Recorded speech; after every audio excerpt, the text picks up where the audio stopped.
épisodes, ça se fête. Pour l'enregistrement de son 100e numéro, diffusé mercredi soir, Top Chef a mis les petits plats dans les grands et s'est installé dans les écuries du château de Chantilly. Dans ce chef-d'œuvre architectural, la pression est montée d'un cran chez les équipes de production, dont les effectifs ont été renforcés pour l'occasion. En revanche, un certain air de colonie de vacances régnait parmi les candidats. Il y a une alchimie entre eux qui est très chaleureuse, ils sont très soudés et c'est super bien de les accompagner et d'être avec eux au cours des épreuves parce qu'on sent ça, plus que les autres années, nous confie Philippe Etchebest. Avis que partage Michel Saran qui souligne un grand respect existant entre les candidats.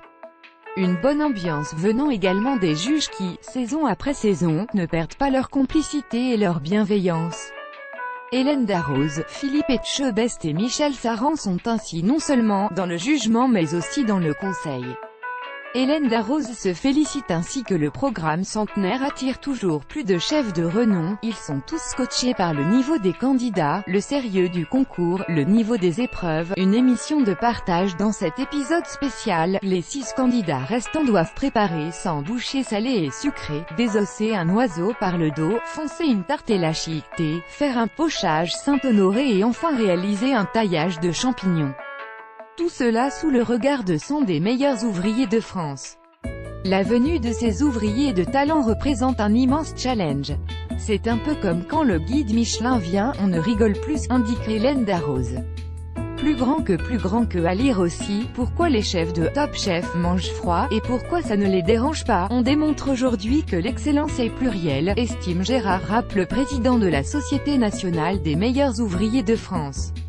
Notre mission est d'accompagner, de faire la transmission vis-à-vis des candidats, mais aussi d'accompagner les jeunes téléspectateurs qui se destinent à ces métiers pour que demain ils suivent notre cursus. Un des MOF invité dans l'émission met un bémol à ce tableau idyllique, c'est un peu chimérique de faire croire aux jeunes qu'en un claquement de doigts ils peuvent devenir pâtissiers, chocolatiers etc. Il faut remettre les choses à leur place et, malheureusement, même au plus haut niveau, on fait encore croire aux gens que les métiers s'apprennent comme ça. La formation c'est notre créneau et c'est notre avenir.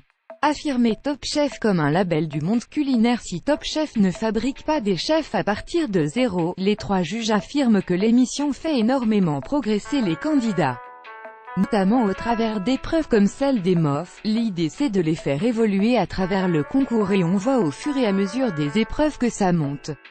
On essaye bien évidemment de voir leurs défauts et d'en faire des qualités. Le but pour nous c'est de les faire évoluer, de les faire grandir et à chaque fois ils sont unanimes et reconnaissants.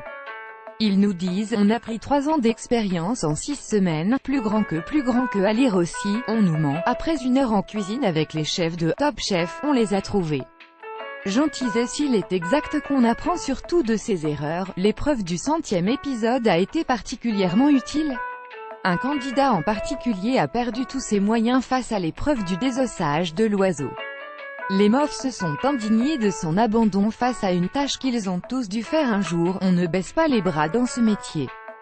Michel Saran y a vu une belle leçon pour les téléspectateurs, on sait que c'est un métier difficile, mais là on découvre une autre facette. Un chef doit avoir de la rigueur, de l'excellence, un vrai investissement, mais il y a aussi quelque chose de très humain qui transparaît dans l'émission et ça, c'est salué par les téléspectateurs, une cuisine de plus en plus créative.